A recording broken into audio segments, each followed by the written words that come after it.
It's the weekend and you have financial questions that need answering. That can only mean one thing. It's time for Jill on Money, the show that takes the mystery out of your finances. Here's your host, Jill Schlesinger.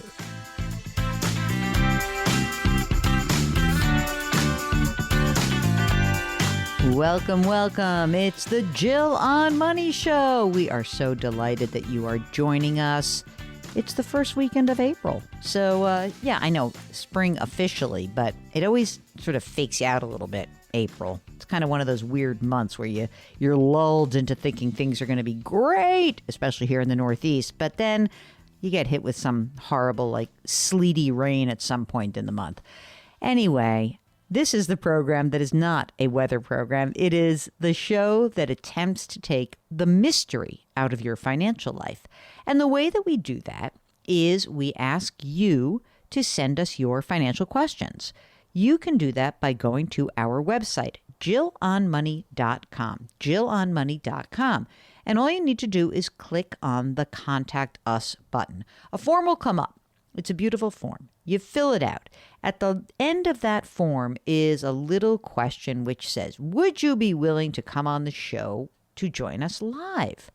If you check yes, then Mark will do everything else. If you check no, that's fine. It's okay. You can be shy. I understand that. But it's a little bit more interesting experience to talk to you guys about your financial issues. Sometimes when we have you with us live, we can uncover something that maybe doesn't even occur to you, or we can ask the follow-up questions that always come to mind. So we hope that you do that. You don't have to. Again, it's up to you, but jillonmoney.com is the website, the Contact Us button, wherever you are. While you're on the website, you can sign up for the free weekly newsletter, and you can check out all the great content that is on that site all the time. All right, so we're going to start the program off. We are going to talk to Mike from Michigan. I always feel like this is a time of year when people are starting to reevaluate their advisory relationships. So let's talk to Mike about that. Hey, Jill. Thanks for having me. Question. My wife and I are in our low 50s and starting to have conversations with, friends and with ourselves about what the next step might look like. And so we're talking about investments and retirement and so on. And one of the questions that continues to come up, particularly as I talk with friends and colleagues, is, I've got this financial planner and they're really helping me think about tax strategies or income in retirement or whatever. And I'm like, geez, I don't have a tax or a financial advisor. I wonder if that's something I should really be thinking about. So thought I'd connect with you and see if I could get your advice. So tell us a little bit about you and your wife. You said you're in your 50s. So are you both working still? Yeah, I'm full time. My wife is a physician and she has really scaled back. She kind of got burned out over the pandemic, and so she's working maybe a day or so a week. How much does she earn on a day or so a week? It's probably about $50,000 a year. Oh my God. Can you imagine? I thank God she went to all that schooling though. I mean, for one day a year one day a week making $50,000, she deserves it. And so good. She could keep up a day a week for a while. I think so. Yeah. And it's like a day or two a week. So it's, she's definitely still in the game. Okay, good. And what about you? How much do you earn, Mike? About $225 base and then about $50,000 bonus. All right, come on. Now I'm going to be very New York on you, but on that income, are you living large in Michigan? We're doing okay. But a very Midwestern response. And we're okay. Yeah, no, we're doing all right. All right. So tell us about what about a house? You own a home? We do. Yep. So our house is paid for. It's worth about probably about $700,000. Wow, that's nice. You got some kids? We do. We have 4 kids. Whoa. So that's where a lot of our money goes, Joe. How old are they? What's the range? So the range is 26 down to 16. Oh. So the older 2 are essentially launched through school, independent, doing well, off the payroll, which is awesome. The next two are still in high school and going to be entering college here, so we still have some expenses coming up. Okay, not to get too into your business, but is this your first or your second marriage?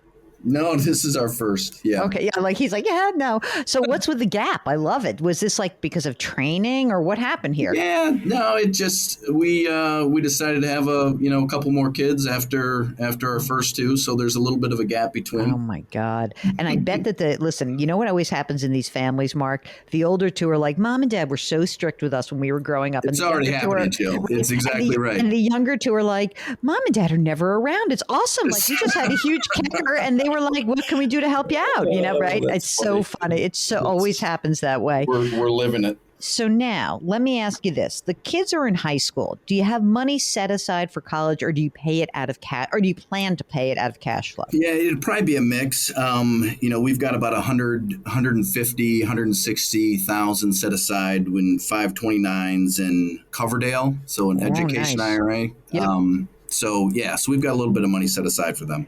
Are they going to, are they going to be in-staters, do you think? Or I what think do you so. think? Yeah, Okay. I would say so. Yep. So that should be pretty close to covering it, no? I think so. I think we'll be fairly close. So I think we should be okay there. Great. Okay. So now we got the house that's paid for, mostly kids' education, mostly paid for. Tell us about what's going on in your retirement accounts. How much have you socked away on your 225 base plus your 50,000 bonus? So my 401k is about 1.5, and most of that is traditional. I did start to flip to a Roth based on some of yours and Mark's guidance over this past year. So starting 2021, I flipped that over to Roth. And so of that 1.5, like 30 grand is in Roth. My wife's got about 500 in her 401k. So about 2 million together. That's awesome. Great. Is your wife an employee or is she self-employed? Or a contractor? Where is she in this process? She got out of her practice and is more of a contractor now. And so what we ended up doing is rolling her 401k over to an individual 401k. Yep. A uni. Perfect. Exactly. Yep. Great. From Schwab. And so that worked out pretty well. Fantastic. Okay. Now, next question. How about just slush fund cash, emergency reserve? What do you got? Yeah, like 80 grand. And do you have any brokerage accounts that sort of non-retirement, but just other money that's set aside? Yeah, so about 300 in Schwab, just in some index funds and things like that. All right, this sounds good. Any idea about, you said you're in your early 50s. What about the when? When do you think you are considering retirement? Yeah, good question. It's this whole idea of FINE, financial independence, next endeavor is kind of intriguing to us. Yeah. I don't see myself or either of us retiring, and completely getting out of the game, but I could see us doing something different. So, call it maybe 55, 57, if possible. Looking to do something different. We'll get back to Mike in just a second. If you've got a financial question, go to JillOnMoney.com. We'll be right back.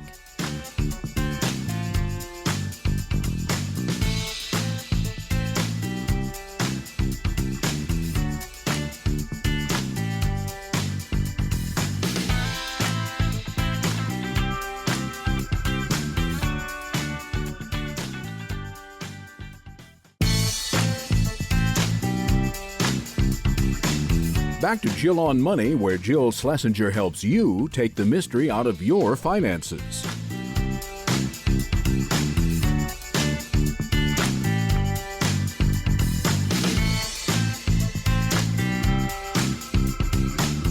You're back. It's Jill on Money, and we are here trying to help you take the next best step for your financial life. We try to do this without making any judgments. We don't try to scold you. We're kind of your cheerleaders. We're your friendly coaches. We are here to kind of help you maybe prioritize some of your financial goals and objectives. That's what the program is about. It's about you, and Mark and I are both certified financial planners, but it is really about you. And speaking about you, we have one of you waiting on the line for us. We need to get back to Mike from Michigan. Let's presume that the kids are mostly out of the picture. What do you think your needs are in terms of income? It's probably 10 grand a month. Okay. Maybe not even quite that much. All right, but let's say it for the heck of it. Would she consider to say, her scaled back 1 or 2 days a week? Do you think she could keep doing that for a while and then you would kind of scale back and figure out you would make, I don't know, 50 or 75 grand a year? Is that fair to presume? I think so. We'll see how this goes with the 1 or 2 days a week, but so far so good. So yeah, I could see that working out. All right. So I think you're in really good shape. I mean, I like what I hear in terms of the future. Here's the thing. I mean, you've got a bunch of money saved. Obviously, once the kids are all gone, the one thing you lose out on in the next endeavor is that you lose the ability to sock away the big money when you're not really worrying about your kids, right? So there is a part of me that says wow, $2 million is awesome. That's great. Your expenses aren't that big. And I presume that I'm thinking that 10 grand a month is probably more than you need. But I mean, I'm looking at this and I'm saying, all right, well, if you keep doing this for say 5 more years, 3 to 5 more years, can we get the numbers up a little bit? Can we get you to have, instead of 2.5 million, will there be $3 million? Probably. I'd like to avoid dipping into your brokerage account too quickly because I'd love for that to grow a lot more, especially if you're going to kind of take a step back.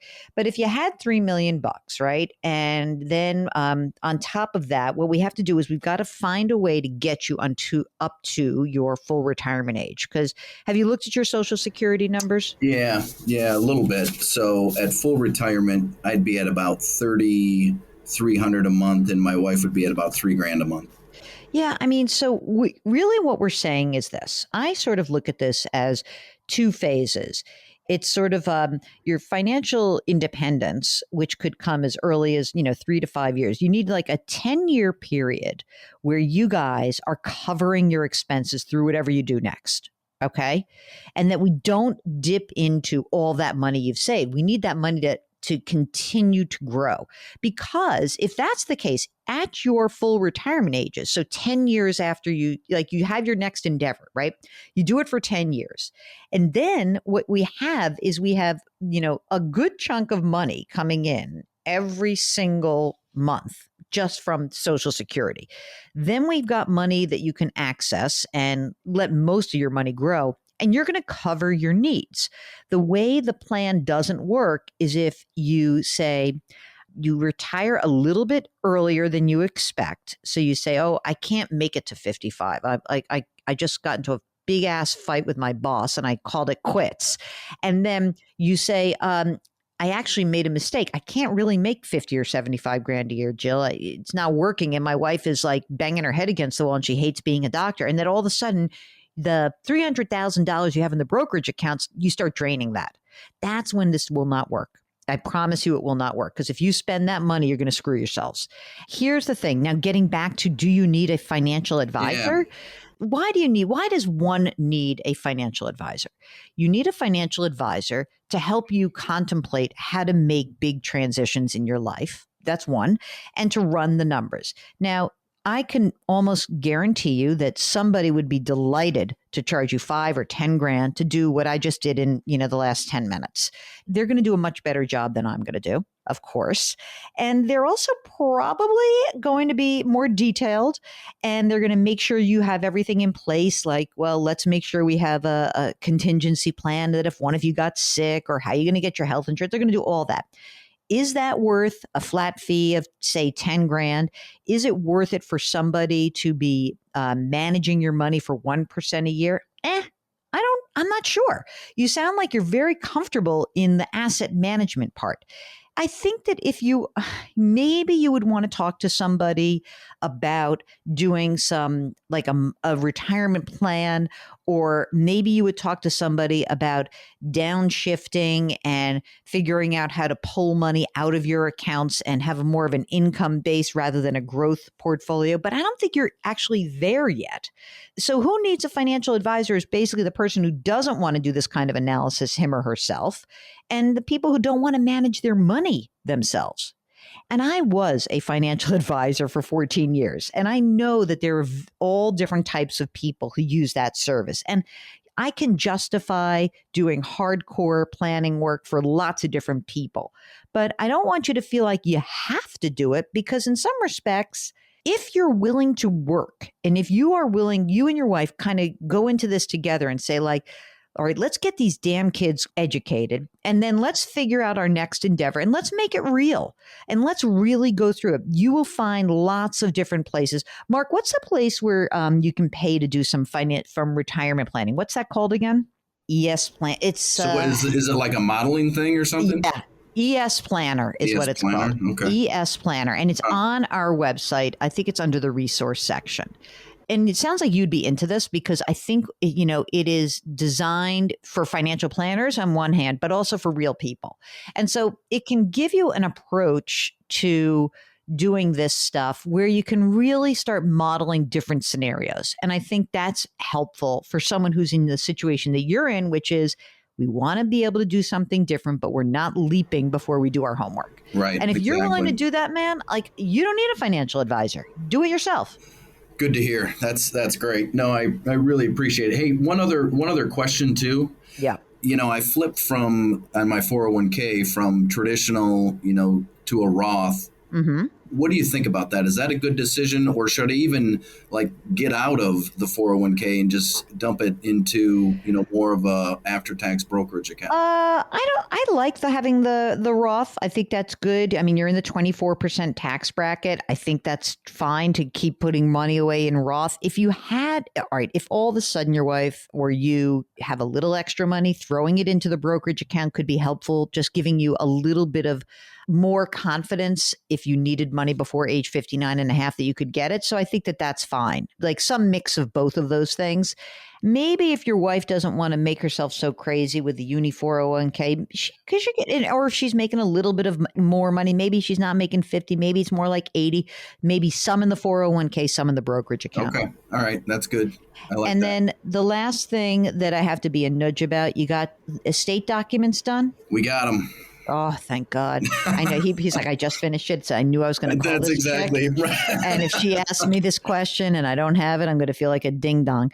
Health insurance you get through you, right? Yes. Okay. Yeah. So, I mean, obviously that's the big issue if you're going to be pulling back from your full-time gig, is to make sure that you have to factor in either paying for health insurance, or you're going to have to factor in some sort of income from a place that will offer you health insurance. Yeah, for sure. Good. If you are like Mike and you have just a general question about planning, whether you need an advisor, you just want to drill down on some of the general aspects of your financial life, but maybe also go specific, just go to our website, jillonmoney.com, and click on the Contact Us button. Now, while you're there, you can do a couple of things. You can sign up for the free weekly newsletter, and you can subscribe to 2 podcasts. One is called Jill on Money. It's daily.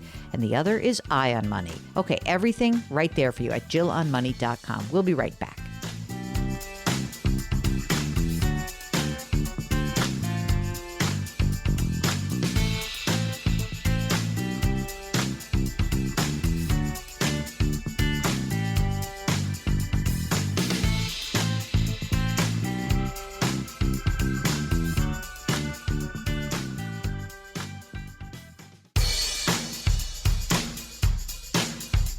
Do I invest here? Should I put my money there? Jill Schlesinger can help you. Back to Jill on Money.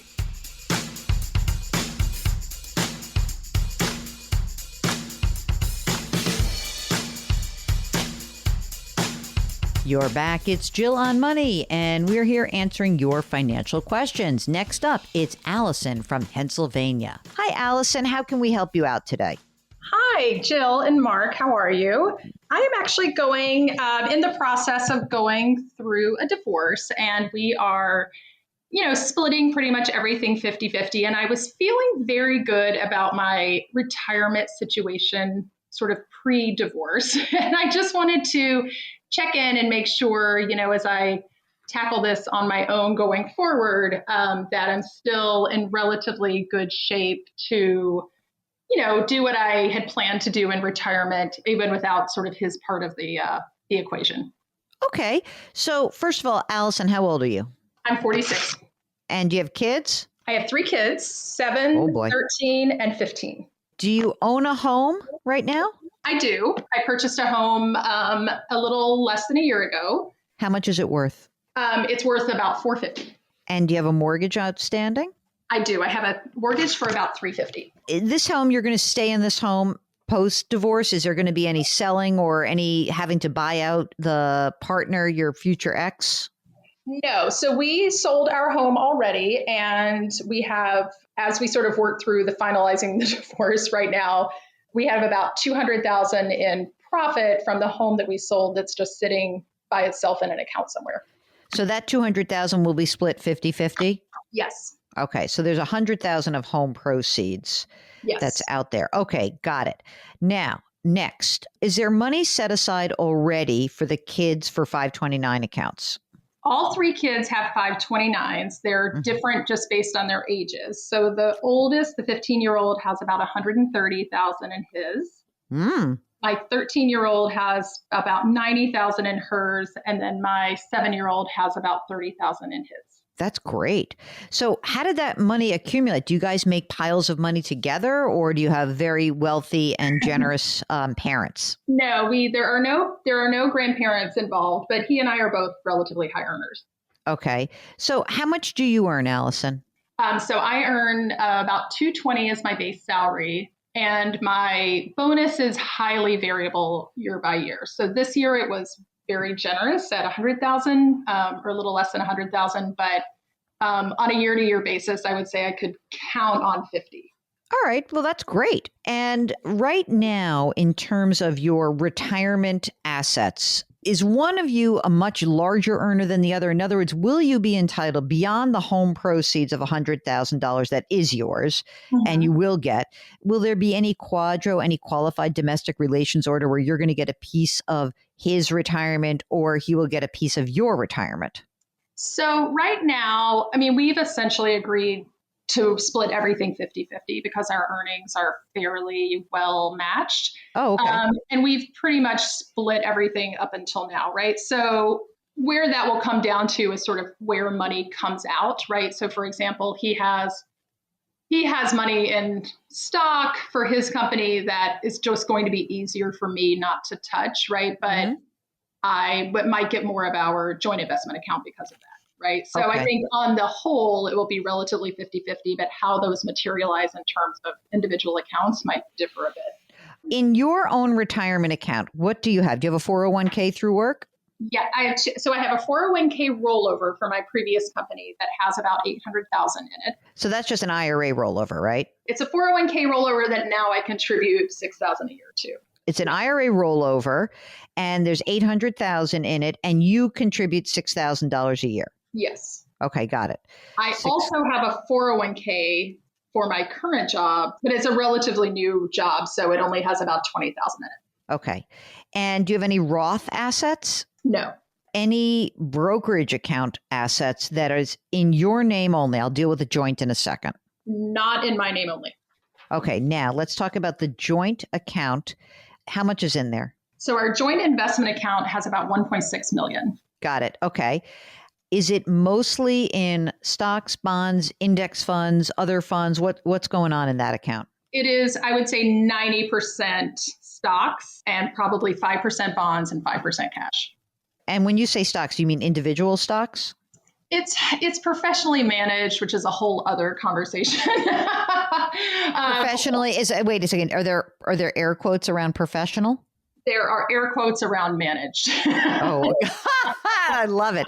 Okay. How much is that account being charged annually? 1%. Now, X's retirement account, what's in there? About $600,000. And the stock account? So I have stock in my prior company that's worth about 60,000. He has Okay. stock in his current company, which is worth about 200,000. Okay. And then I have stock in my current company that's worth about 30,000. Is there anything else in retirement from him except the 600? Is there anything else? Well, and then what's in our joint investment account? Yeah. The reason I'm asking that is that he's not necessarily saying, I want you to send me because you have, because you have 820,000 in retirement and I only have 600,000 in retirement, that he is not then saying, I want half of that difference in a retirement asset. He's willing to essentially take that in another way. Is that correct? Yes, that's right. So I think it would be just present value, right, of whatever. Uh-huh.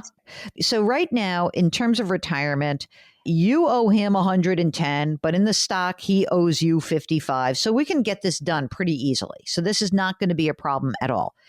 In terms of the joint account, is this a relationship that is being quote unquote professionally managed that he has established? And will you leave this company after the divorce? I'll be honest, I think both of us have been ready to leave it for a while and have just not gotten around to it. Okay, right? that's fine. Sure. I can see a situation where, if we each are getting, 800,000 out of this, that we would, move that into a robo-advisor type of situation, Fantastic. And your rollover, where is it? Is it with that company also? No. So the joint investment account is managed through Schwab, but my 401k is through Betterment. Betterment. I'm sorry, not 401k, my IRA. Yeah. All right, that's fine. And you're happy with Betterment, right?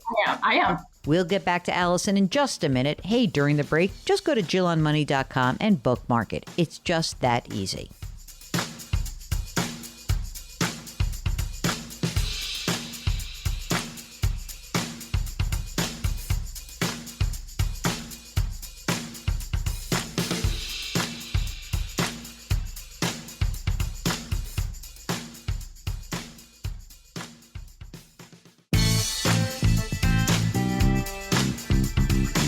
.401ks, IRAs, refinancing, she covers it all. Back to Jill on Money with Jill Schlesinger.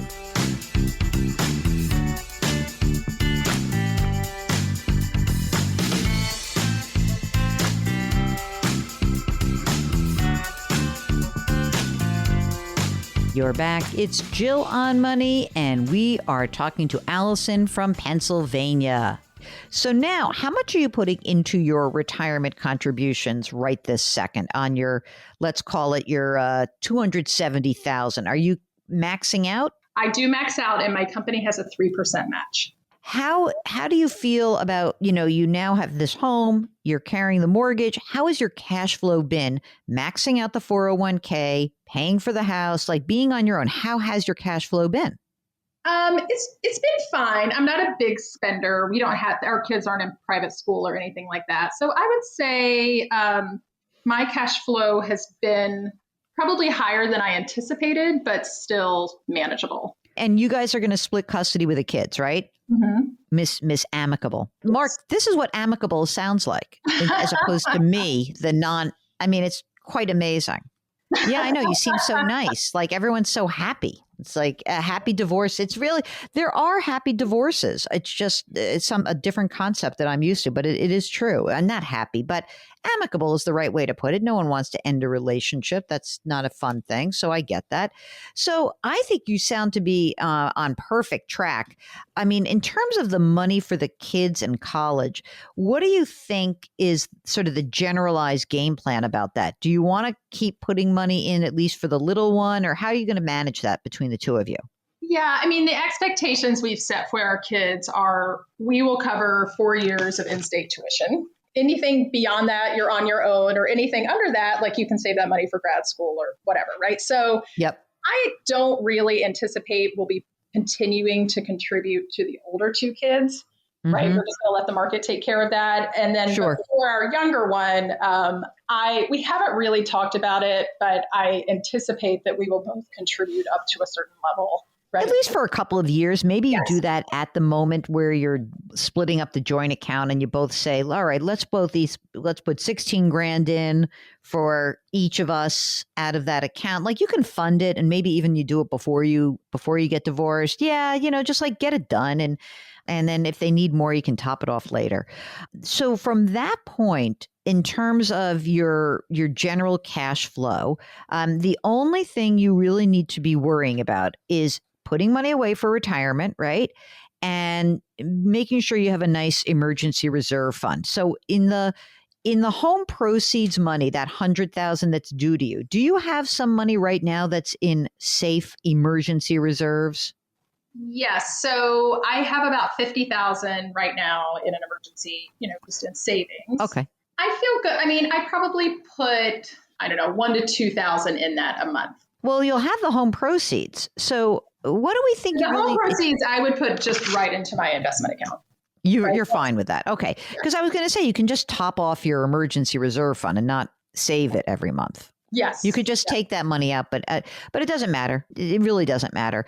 I think you're in very good shape. I really do. I mean, essentially, I think that once you kind of get whatever emergency reserve is comfortable for you, where you really feel like your cash flow lands, and you have your 6 to 12 months in there, you're putting money into your retirement account, which is great.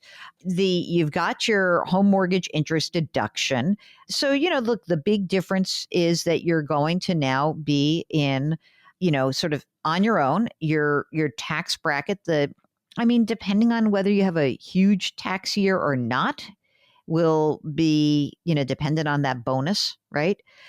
So right now you're kind of going to be solidly in 32% as a single filer. Could you pop into 35? Yeah, you could. It won't be for all the money. It will be for some of the money. Do you have a Roth option through work, just out of curiosity? I'm actually not sure. Mark, I don't think that she actually needs to do the Roth right this second, because I'm very happy with the amount of money in the brokerage account. But if in a certain year when, like, I don't know, maybe you feel like, oh, I know that this is going to be like a lower earning year for some reason, it might be nice to know that you have the Roth, but I don't know. I don't think you have to. Mark, you're going to differ with me on this, aren't you?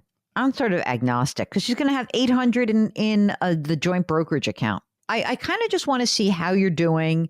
And I'm not sure I want to make a big change right this second. I want you to kind of chill out get through this divorce, see where things land. It would not be a bad idea to do it. It's not a slam dunk either. So, and if you start to make a lot of money and all of a sudden you are earning, I don't know, I'm going to make this up, you're earning $600,000 as a single person, then the calculus changes again. So once you go into each tax bracket, it starts to be a different calculus.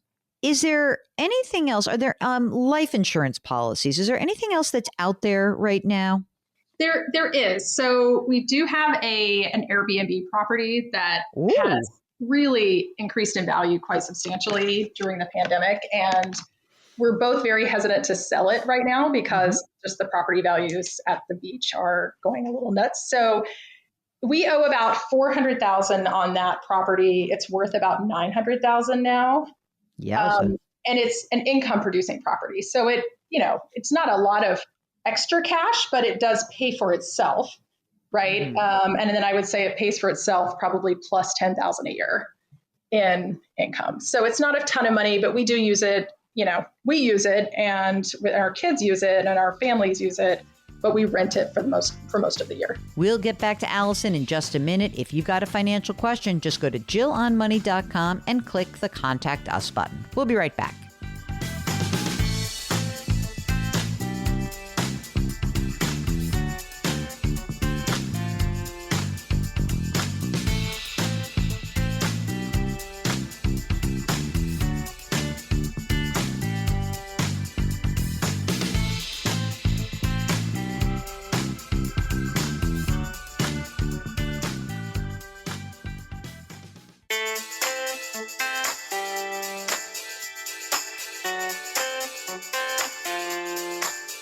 You're back. It's Jill on Money, and we've got to conclude with Alison before the end of the hour. Wait a second.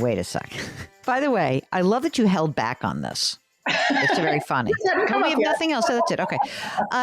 So you have $500,000 in equity.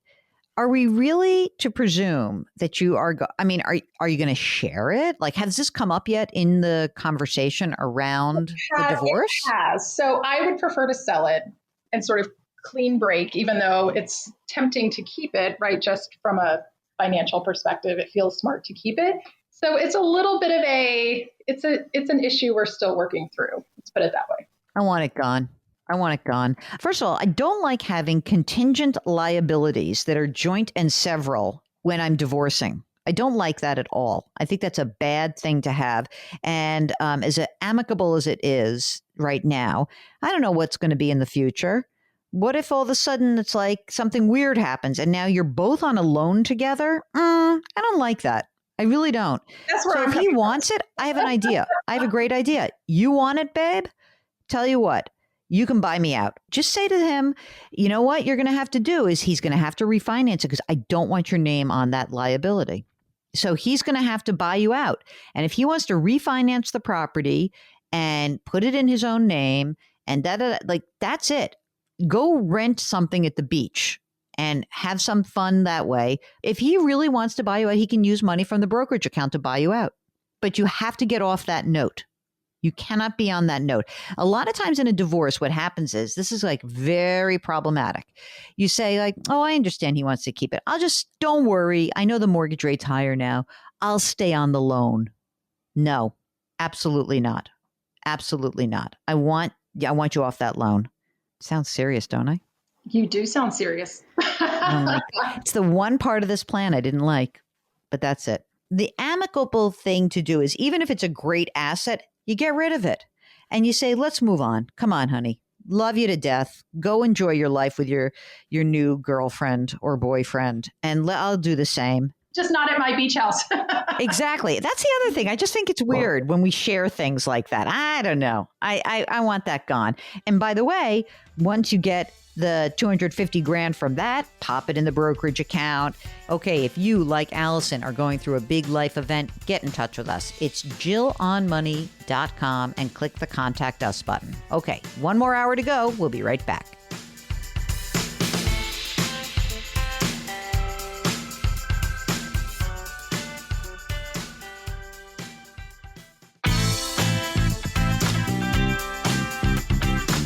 It's the weekend, and that can only mean one thing. You're listening to Jill on Money, the show that takes the mystery out of your finances. Here's your host, Jill Schlesinger.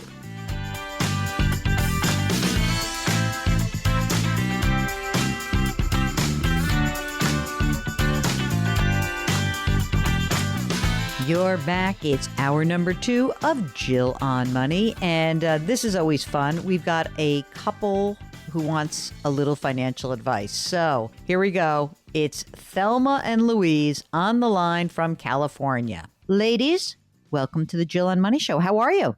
We're great. Thank you so much for having us. We appreciate it. Now, you're not really best friends. You've changed your name to protect the innocent, but you are partners in not just crime, but also in life, correct? Correct. Thelma? Yes. How are you? Tell me a little bit about what's going on and what brings you to the airwaves. So, Thelma, you start. Okay, so this is Thelma, and what brings us here is I'm a retired educator. I'm 55, retired 2 years ago due to some health issues. Louise also just retired this year. So we have some investments we kind of wanted to run by you and Mark to get your input and see if we're on the right track. All right, Louise, you retired this year. How old are you? 55. First of all, you guys are like a little bit younger than I am and you're retired. So you know immediately what I'm going to do is make this about me and be like, what the hell are you doing with yourselves all day? Of course, I said that would happen. Yeah, I mean, she's such a narcissist. She's going to make it about her. So what are you doing all day long? Well, Louise is golfing and enjoying her life, and I'm kind of getting caught up on Netflix. And honestly, I need to probably do a little bit more. So, Wait a minute. And of course, listening to your podcasts on a daily basis, that takes a lot of time up. Right, that's a good 15 minutes. So that's right. That's right. I'm hoping to do some volunteering soon. Oh, that's good. Yeah. Okay, Yeah. Louise, are you a good golfer? Oh, I just started, but I'm also doing a little bit of just started a little side hustle as well doing some of the work I did in my profession, more one-on-one. Okay. So let's talk about you're in your mid 50s. First of all, Thelma, health-wise, you okay now? Yeah, things are better. Thanks for asking. So yeah, things are looking up. Great. Tell me how, since you're a retired educator, yes. Do you receive a pension? Yes, I get about $4,500 a month. Okay. And Louise, what about you? Any pension? No pension. Okay. Louise, you did say you have a side hustle. How much are you making from that approximately? Don't go crazy with it. I know you just started. $1,000 a month. Okay, that's great. You guys live in a house, in a condo, rent? What do you do? We live in a house, and our mortgage on that house is $460,000, and we have a 2.6% interest rate for 30 years. And how much is it worth? The house next door, same kind of floor plan, just sold for about 1.25. Very nice. You going to stick around in this area? Yes. You've got pension income of $4,500. You've got this extra $1,000 a month. What else are you doing to create income for yourselves? Okay, and this was one of my big questions for you. Right now, Jill, I have a lot invested in the closed-end funds, CEFs, and stocks that pay dividends. So from that, I'm able to generate about $3,100 a month in dividends. That's good. Yeah. In terms of these assets, what's the total amount in the closed-end funds and the dividend-paying stocks? What's the amount invested in those two? The closed-end funds, it's about $363,000. Okay, and the other dividend-paying stocks? The other dividend-paying stocks, that's hard to determine because within those, I own like Amazon, Google, but then I own AbbVie, which pays a nice dividend. And okay, all right, like but so how much money in the whole portfolio that you're drawing from? This is, I imagine, this is a taxable account. So how much is in this portfolio? Right now, the taxable account is about $1.35 million. And you have retirement accounts as well? Yes. Between Louise and I, we have in retirement $2 million, but we can't access that till we're 59 and a half. Understood. Right. And what does the Social Security benefit in the future look like? Okay, if Louise takes hers at 70, she will get $3,700 a month. Wow. Okay. And Thelma will only get $435 since she has a pension. All right. I'm just okay. $435 at age 70. Yeah, so about $4,100 at age 70 we'll get. All right. Now, critical question. Yes. How much money do you need to live on? Don't pass out. About $12,000 a month. I'm not passing out. You can't scare me. I don't scare that easily. Okay. So 12. Anything else that's out there? We have no debt, thankfully. And in terms of assets, no, we don't have any rentals or anything like that. Okay. And do you guys have kids? And if so, do you have to take care of those kids? We don't. We do have a goddaughter that has cerebral palsy, and so we do take care of her 2 days a week. Will you have any sort of economic need to take care of her in the future? Or is that the parents are okay? Yeah, the parents are okay. So, there won't be any economic need in the future. Okay. So right now we have an interesting 15 years ahead of us, don't we? Yes, we do. Do you think, Louise, that you will continue to earn this $1,000 a month, for the foreseeable future, or is it hard to tell? In other words, can I count on that extra $1,000 a month until you're age 70, or should I not? I don't think so. No, probably not. This is just your little bonus right now. Yeah. Parents alive, not alive? Louise's parents are alive. My parents are not. Louise, do your parents have money? Because if so, I'll love them more. Not extravagant. There's a lot of kids in the family, so no big inheritance. No. But since there are a lot of kids, if something bad happens, it could be spread out among the kids, right? Yeah. Okay. So what's the game plan? You're just going to keep, right now it looks to me like you're spending down the taxable account because you're collecting the money from the closed-end fund and the dividend-paying stocks, but that's not covering your nut. So, right. So what are you taking out of that? Well, first of all, Thelma has $280,000 in her Schwab account that we need to kind of figure out how we want to invest that money. Wait a minute, $280,000 just in cash? Yes, right now she has that in cash in her Charles Schwab. Okay, gotcha. Okay, in my Fidelity account, I have $160,000 in cash. But that's the investment. That's my investment account. Okay, but so between you've got a bunch of money in cash. So right now, how much cash are you pulling to make up the gap? Well, we have $3,500 a month to make up, and we're taking that currently from our savings. We have $46,000 in our savings, so we are pretty much good we figured until January of next year. We have enough to cover that. All right, but we still have to come up with 40 grand a year. Yes. Right. So, okay. Yeah. So of the so I think you should have 2 years of cash on hand. Okay, that's what we thought. Yes. All right. So 2 years. We'll get back to Thelma and Louise in just a second. If you've got a financial question, you and your spouse can hop on the line. Just go to JillOnMoney.com, hit the Contact Us button. We'll be right back.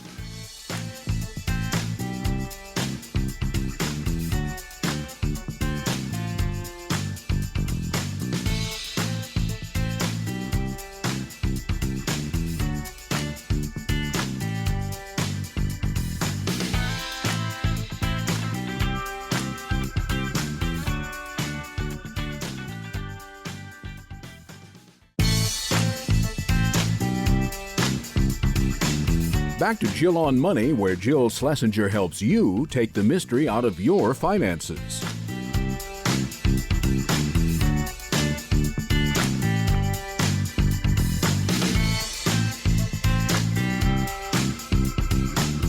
You're back. It's Jill on Money, the show that attempts to help you make the next best financial decision for you, not for anyone else, just for you or for your family. Now, that can often mean that there are some competing priorities. You know, maybe you're worried about retirement, but you also want to try to figure out how to pay for college. Maybe you hate the idea of debt and you've got a mortgage and you'd like to pay it down, but you need the cash flow to do something else. Or maybe you just are not clear about what services you're getting from a financial advisor or a firm. Whatever it is that's going on in your financial life, we'd love to hear from you. The website is called JillOnMoney.com. See, it's just like the show. JillOnMoney.com. We've got a Contact Us button. It's in the upper right-hand corner. And if you click on that, you fill out the form, just let us know if you'd like to come on the air, because we'd love to have you on the air. It's really a lot more fun. Now, let's finish up our conversation with Thelma and Louise. The question really becomes, as you put this money to work, you add it. So if you got $400 in cash, you're going to add it to your portfolio. In addition to your closed-end fund and the dividend-paying stocks, what else is in that taxable account? Because you're going to add the $400 to the taxable account, right? Well, we can't. It's included in the taxable already, actually. So the numbers that we gave you.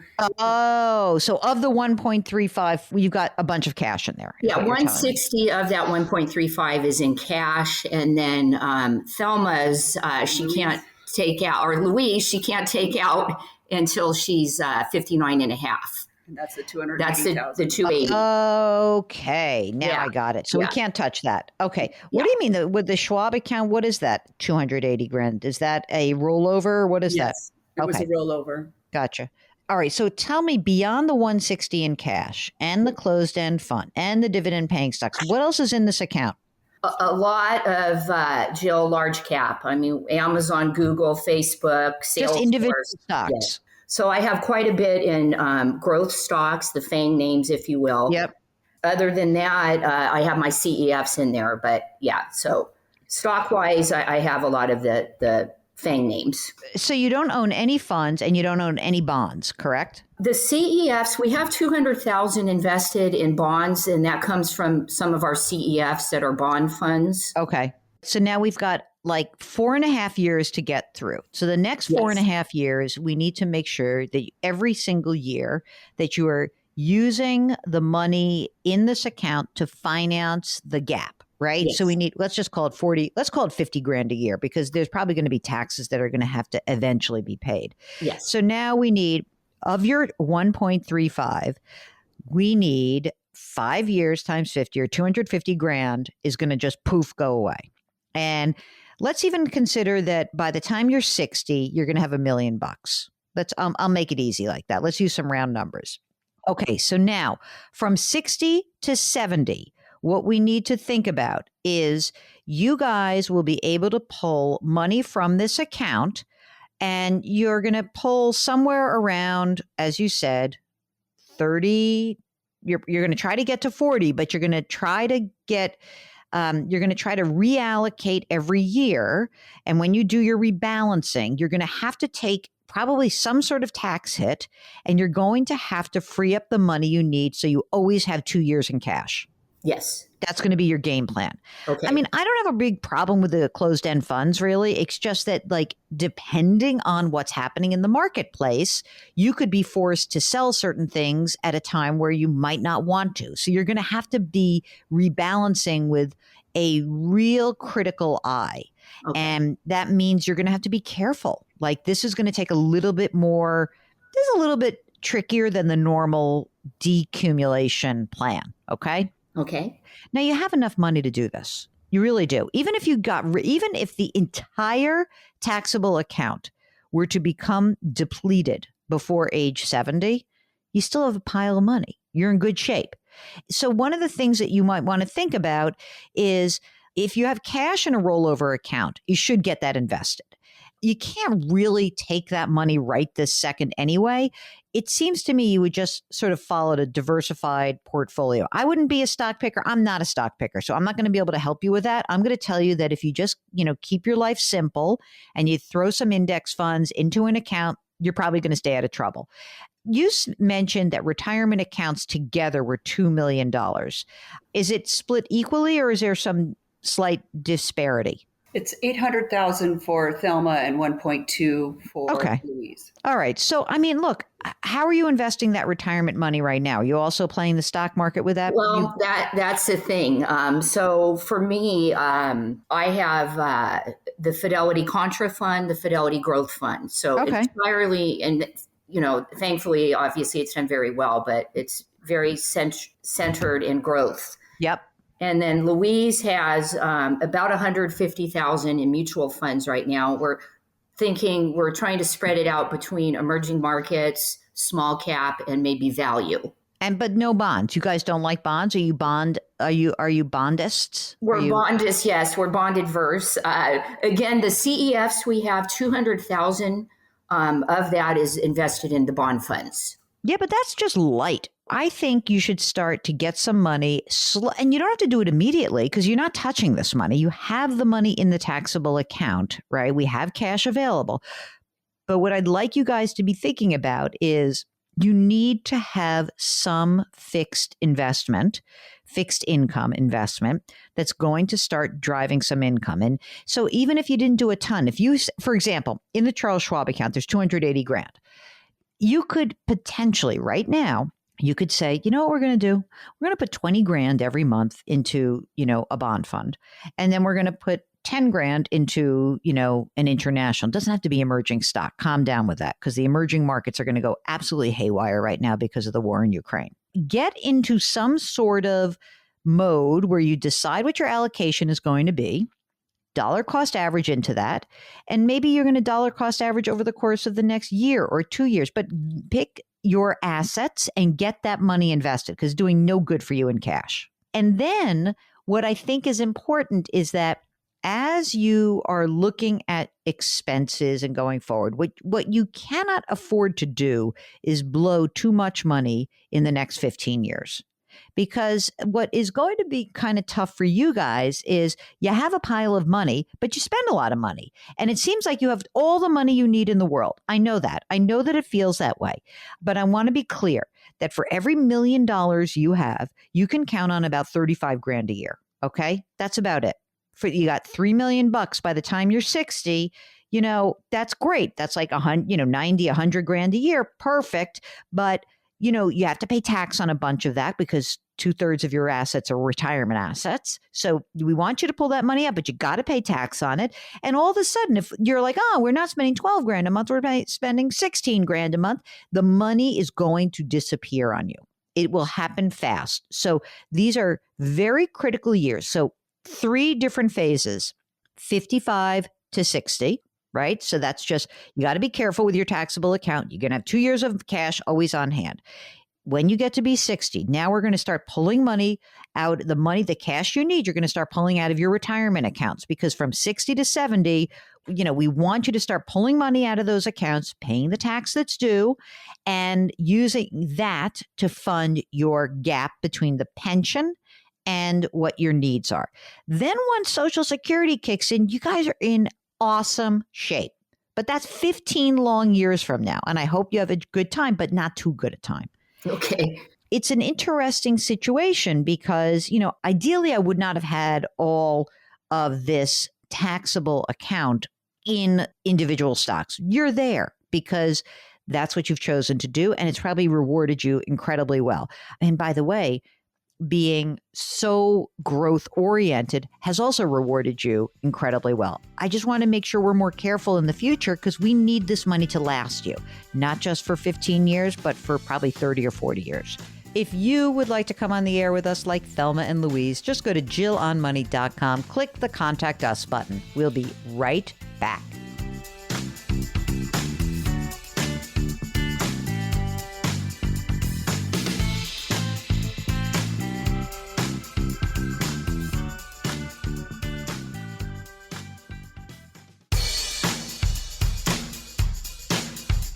Do I invest here? Should I put my money there? Jill Schlesinger can help you. Back to Jill on Money.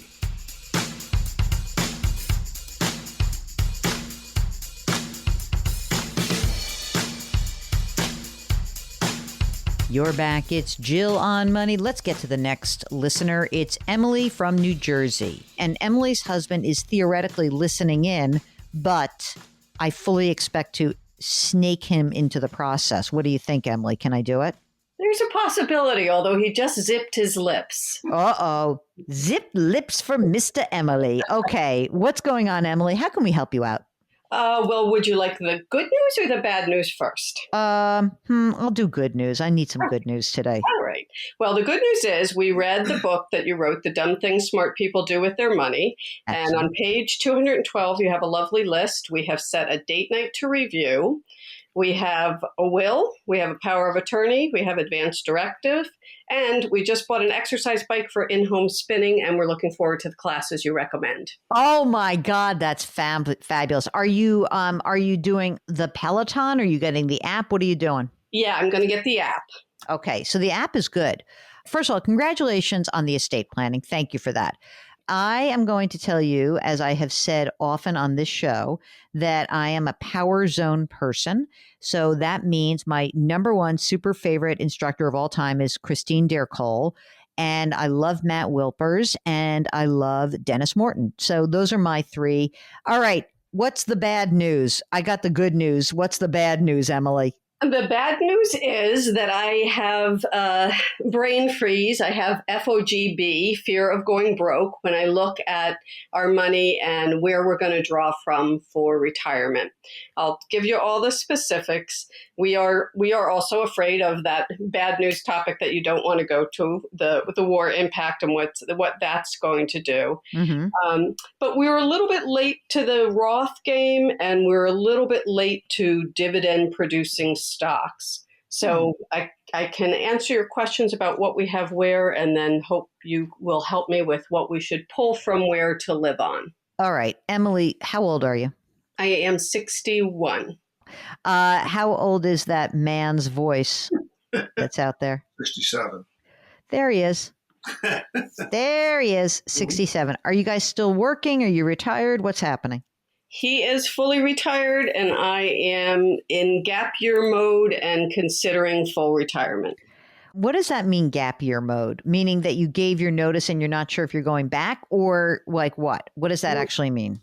We are both self-employed, have both been self-employed, so I am just not taking projects right now. Oh, okay. Very good. You said you live in New Jersey, high tax state. Do you own a home? We do. And how much is the house worth? About 700,000. Is there a mortgage that's still outstanding on that house? There is not. Is there any other debt floating around? We have a $31,000 car loan. Okay. What's the rate on the car loan? Don't know for sure. Sorry. But you think cheapish, right? Not like 4%, but more like 1 or 2? Probably, yeah. Okay. All right. And how about your safe emergency reserve fund? So that may also be bad news. I have what we have in investment accounts that are not retirement is we have about 930,000. Okay, that's great. Okay, and some of that is bonds, and I think of the bond fund as my emergency fund, and I'm not sure if that's appropriate. I don't love it. I mean, I think a true emergency, if you had to, you could pull the trigger on anything. But we generally would say that anything that can fluctuate in value would not be the best place for you to keep an emergency reserve fund. So what do you have just in cash, whether that's inside of the brokerage account or in a savings or checking account? Really not much there. We have maybe 10,000 or so. Okay, got it. All right. So you have a non-qualified brokerage account. Do you manage that yourselves? We do. We have everything is in Fidelity. Okay, got it. And what about your retirement accounts? What kind of retirement accounts do you have? We have IRAs, Simple and SEP. We've got about 1.6 there. Mm-hmm. And then in Roth, we have 86,000. What's the game plan after a year if you decide you're done with working? Is it to stay where you are, to move somewhere else? Is there any general game plan there? Yeah, it's to stay where we are. We're close to my father, who is older, and we're his primary support.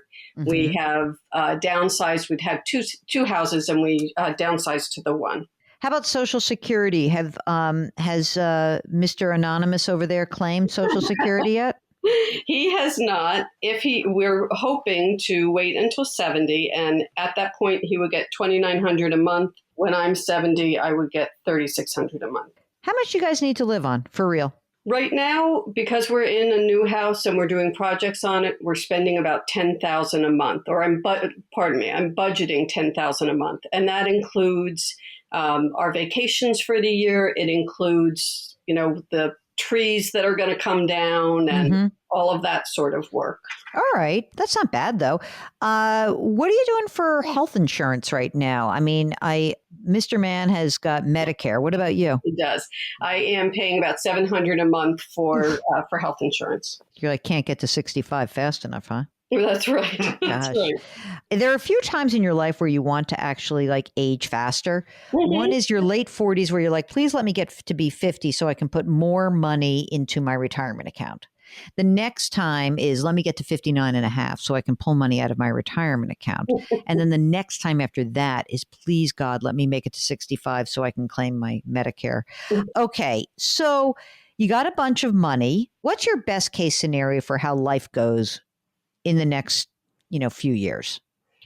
Well, we've seen people retire who have not been able to spend any of that time in retirement. We've had a few friends who have passed away before they've had any time to enjoy it. So I'd love to enjoy the time with Mr. Anonymous and do the things we want to do, and also be available for caring for my dad. So ideally, I wouldn't be working the next couple of years, but my fear is that if I don't, then a couple of years from now we'll be like, oh gosh, we could have had a couple more years of saving. How old's your dad? He is 96. Oh my God, is he okay? He is. He's in good shape overall, but definitely needs more support on a daily basis. Okay, and if you were to go back to work in some fashion, not 100%. Before you retired, your really great guns, achievement-oriented self, how much did you earn in that period when you were going for it? And what do we think you could earn if you took just the projects you wanted to take? Yeah, I think if I took a couple of projects a year, I could easily make 70 to 80,000. Hard for me to pass that up. We'll get back to Emily in just a second. It's Jill on Money. We'll be right back.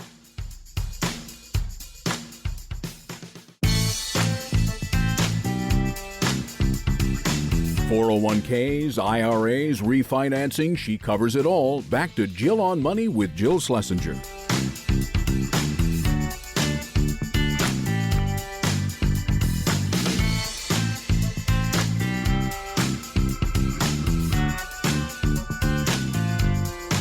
You're back. It's Jill on Money. And if you've got a financial question, just give us a holler. Let's finish up with Emily from New Jersey. You're both in good health, right? Mm-hmm. Yes. I think that there is this 3-year period that might be helpful for you to be having a little bit of income. Mm-hmm. Okay. And again, and what were you making before when you were like going for it? Over 100, a little over 100. So if I said 50, does that seem reasonable? Like, or is that like bumming you out if I say this? No, it isn't. And especially if the world gets back to travel, my work involved a lot of travel, and I wouldn't mind doing that again. Okay. So what I'm thinking is this. I'm thinking the fear of going broke is real. I get it. You're not going to go broke. But if you want to improve your odds, here's what I would do. I would, number one, I would say once the self-imposed gap year is up, to start taking a project or 2 or 3 and aim to say, I'm going to take the things that engage me that I like to do. So this is, as my friend Raul likes to say, this is when I stop talking about Jill on money and I talk about Jill on life. Because I do think you're young and I think that being engaged is a good thing. Okay. And I understand fear, but part of the way that you can get over some fear is to A, have some income, and B, feeling like I am intellectually engaged. Okay. So 50 grand, what does this do for you? This is what I want you to do with the 50 grand. You do not put any money into retirement plans at all, but you take the 50 grand and you pay for your health insurance and you pay for a few bills, and then you use money from your investment account to supplement. Okay. You don't have to take a ton, but you do have to take money from this investment account that you're pulling, has to be money that's in cash. So what you need to do is, when is our gap year up? June. Before June, what I would like is, if we are saying that you're going to make 50-ish, you got to have some money that's really in cash, not in bond funds. Okay. So the money that I think you're going to need, and maybe you do this as part of an overall like you do, maybe it's June and you're going to do a rebalancing. What I would do is I'd look at my investment account. I would look to see if you have losses and I'd look to see where you have gains. And I would try to net out some money where you have like a somewhat, not 100% because it won't be possible probably because you're long-term investors, but try to have somewhat of a neutral tax position if possible. I would free up some money. So I was thinking that of this $900-some thousand in the non-qualified account, I'd like $150,000 that's actually safe, boring cash. Part of that is your emergency reserve fund, and part of that is going to supplement you for 3 years. Okay. And you're not going to worry about it. Now, I would also be very clear that you need boundaries, okay? You cannot do this and have fun doing it if you're just going to go right back to where you were. You know what I'm saying? That like, if you kind of want to retire and you're kind of scared to, you actually have to take the middle ground, which is, let me create an off-ramp. I think that just suddenly stopping, you don't have so much money that I think suddenly stopping makes a ton of sense right now. And more importantly, we need to get you guys to this next hurdle, which is husband claiming Social Security at age 70, right? Then I think you decide how you want to manage that. Now you're 64, almost 65, knows how the numbers are going to start to work. You say to yourself, well, maybe now the last year before Medicare, maybe I'm just going to make a little bit of money just to pay for my health insurance. We're going to take a lot of trips. Life is good. And now what you're going to do is you're going to look forward to the next gap that you might find, which is before you claim your Social Security, right? And then at that point, I do think you can just pretty much live on your investments. Look, all the money that is in your retirement accounts, I don't think it's worth it for you to soak up your liquidity and convert it. Mark, do you feel differently? Do you think that they should be converting to Roth? Because I feel like that's going to use up all that money that's saved outside of retirement. So we need that money. So no conversion. So now you're absolutely off the you're off the worry about that part of it. But I think that if you take this in little pieces, it's a lot easier to manage it. It really is. How does it make you feel when I lay out an off ramp like that? It makes me feel more comfortable. I Okay. think that I've done kind of every model, every forecast, everything, and they all say that we can retire. Mm-hmm.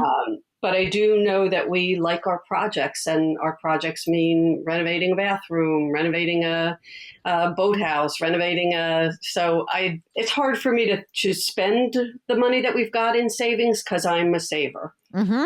Yeah. So, I mean, this is one of the really interesting aspects of retirement. There are parts of this that are just about like emotionally, how do I feel about retirement? But then the other part is I'm a saver and I don't know how to not save. And so not saving is a little bit anxiety provoking. And if you pair not saving with pulling money out, then that's really going to cause you some anxiety. But you've got to give yourself permission to do it, because why did you do it in the first place? Why save if we're never going to take money out, right? And I know it's hard. I know that it's hard. We hear this all the time. We really do. If you would like to come on the air with us, we want to have you. That's the deal. Just go to JillOnMoney.com, click the Contact Us button. We'll be right back.